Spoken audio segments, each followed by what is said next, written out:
একদিন টুনি টোনার সঙ্গে ঝগড়া করে তার বাপের বাড়ি চলে যাচ্ছিল।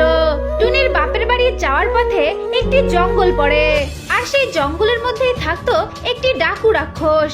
ডাকু রাক্ষসটা দেখতে ছিল ভীষণ ভয়ানক। টুনি যখন রাগ করে সেই জঙ্গলের মাঝখান দিয়ে যাচ্ছিল, তখনই ওই ডাকু রাক্ষসটা টুনি পাখির সামনে চলে আসে, আর এসে বলতে থাকে, ওই দেখা যায় গুহা, ওইখানে আমি থাকি। এই জঙ্গলের মাঝখান দিয়ে কেউ যেতে ধরলে তাকে আমি ধরে খপ করে খেয়ে ফেলি। এই শুনে টুনি পাখি পরীর দেওয়া একটা জাদু লাঠি বের করে, আর জাদু দিয়ে ডাকু রাক্ষসকে অনেক ছোট্ট বানিয়ে দেয়। এতটাই ছোট বানিয়ে দেয় যে ছোট্ট ছোট্ট পিঁপড়েরাও তাকে ধরে খেতে চায়। একদিন ডাইনির মেয়ে ফুটবল নিয়ে ঘরের ভেতর একা একা খেলা করছিল। ঠিক তখনই ওই ফুটবলটা কলসির ভেতরে পড়ে যায়। তখনই ওই কলসির মধ্যে থেকে ধোঁয়া বেরোতে থাকে। এই দেখে ডাইনির মেয়েটা বলে ওঠে, আরে আমার ফুটবলটা তো কলসির মধ্যেই ছিল, এখন যে মনে হচ্ছে কলসির ভেতরে আগুন লেগে গেছে। আরে কলসির মধ্যে কে আছে, শিগগিরই আমার সামনে আয়। ডাইনির মেয়ের কথা শুনে ওই কলসির মধ্যে থেকে একটা ভয়ানক রাক্ষস বাইরে বেরিয়ে আসে। এসে ডাইনির মেয়েকে কপ করে গিলে খেয়ে নেয়। ডাইনির মেয়েকে খাওয়া হয়ে গেলে রাক্ষসটা সেই কলসির মধ্যে আবার জ্বলে যায়। একদিন রাতে টোনা আর টিঙ্কু তাদের মামা বাড়ি থেকে এক হাঁড়ি মিষ্টি নিয়ে তাদের বাড়ির দিকে যাচ্ছিল। তাদের বাড়ি ফেরার পথেই একটা কবরস্থানও আছে। টিঙ্কু আর পিঙ্কু যখন জঙ্গল পেরিয়ে কবরস্থানের কাছে আসে, তখনই তারা দুজন তাদের মায়ের গলার আওয়াজ শুনতে পায়। টিঙ্কু, পিঙ্কু, আমি তোদের মা, আয় আমার কাছে আয়, আমার কাছে আয় বাবারা, আমার কাছে আয়। টিঙ্কু আর পিঙ্কু তখন তাদের মা ডাকছে ভেবে সেই কবরস্থানের কাছে যায়। ঠিক তখনই কবরস্থানের মধ্যে থেকে একটা ভয়ানক ডাইনি বাইরে বেরিয়ে আসে। এসে পিঙ্কুকে কপ করে গিলে খেয়ে নেয়। এই দেখে টিঙ্কু বড্ড ভয় পেয়ে যায়, আর মিষ্টির হাঁড়িটা সেইখানে রেখে টিঙ্কু সেইখান থেকে পালিয়ে যায়। একদিন টুনিদের গ্রামে একটা বিষাক্ত সাপ ঢুকে পড়ে। তখনই ওই সাপটার সামনে টুনি পাখি চলে আসে। সাপটা টুনি পাখিকে দেখে কপ করে গিলে খেয়ে নেয়। টিঙ্কু তখন তার মাকে খুঁজতে খুঁজতে সেইখানে চলে আসে, আর এসে সাপটার গায়ের উপরে উঠে যায়। এরপরে লাফিয়ে লাফিয়ে সাপটাকে সেইখানেই মেরে ফেলে। টিঙ্কুর জন্য সবাই ভিডিওটাকে লাইক আর চ্যানেলটাকে সাবস্ক্রাইব করে দিও।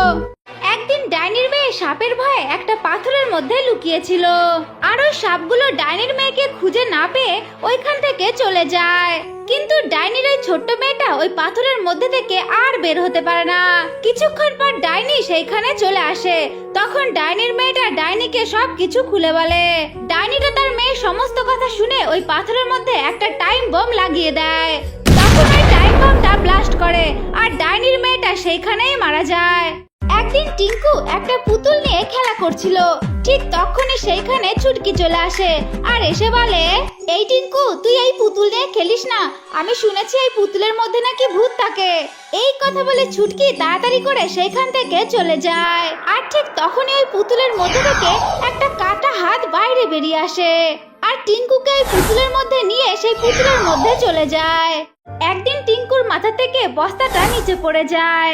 এই দেখে টিঙ্কু বলে ওঠে, আরে বাপরে, এই বস্তাটা তো প্রচন্ড ভারী, কি জানি এই বস্তার মধ্যে কি আছে। এই কথা শুনতেই বস্তার ভেতর থেকে একটা বেড়াল বাইরে বেরিয়ে আসে, আর ওই বেড়ালটা বলে ওঠে, ওরে টিঙ্কু, এই বস্তার মধ্যে থেকে আমার বড্ড খিদে পেয়েছে, এখন আমি তোকেই খেয়ে নেব।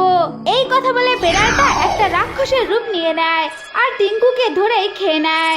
বন্ধুরা, তোমরা সবাই যদি ভিডিওটাকে লাইক আর চ্যানেলটাকে সাবস্ক্রাইব করো, তাহলে টিঙ্কুকে আমি আবার ফিরিয়ে দেব। একদিন টুনি পাখি বাজার থেকে কিছু মিষ্টি কিনে আনে। এরপরে টুনি সেই মিষ্টিগুলো তার নিজের বাচ্চা পিঙ্কুকে দিয়ে দেয়। এই দেখে টিঙ্কু ভীষণ কষ্ট পায়, আর খুব কান্নাকাটি করতে থাকে। কান্নাকাটি করতে করতে সে তার মরা মায়ের কবরস্থানের কাছে চলে যায়, আর গিয়ে বলে, মা, মা, আজ তুমি নেই বলে আমাকে কেউ মিষ্টি খেতে দেয় না, তুমি কোথায় মা, আমার সামনে আসো। তখনই মরা টুনির আত্মা বাইরে বেরিয়ে আসে, আর এসে বলে, বাবা টিঙ্কু, তুই কান্নাকাটি করিস না, আমি তোকে মিষ্টি দেব, কিন্তু আমি তোকে মিষ্টি তখনই দিতে পারবো যখন সবাই আমাদের ভিডিওটাকে লাইক করবে আর চ্যানেলটাকে সাবস্ক্রাইব করে দেবে। আমি ডিমের ভেতরে লুকিয়ে পড়ি, আর আমি এই সাপটার ভেতরে লুকিয়ে পড়ি। আরে আমি কোথায় লুকাবো, সবাই তো লুকিয়ে পড়েছে, আমি একটা কাজ করি, এই লাঠির ভেতরে লুকিয়ে পড়ি। আমি এবার আসছি, তোদেরকে খুঁজে বের করব। আমি ডিম ভেঙে অমলেট বানাবো, ছুটকি তুই বাইরে আয়। আর সাপ মেরে স্যুপ বানাবো আমি। টেঙ্গে তুই এইখানে লুকিয়ে আছিস, বাইরে বেরিয়ে আয়। আর লাঠি দিয়ে পিটিয়ে মার। ওরে বাবারে, এই লাঠিটা তো আমাকে মেরে ফেলবে। বন্ধুরা, আমাকে বাঁচানোর জন্য ভিডিওটাকে লাইক করে চ্যানেলটাকে সাবস্ক্রাইব করে দাও।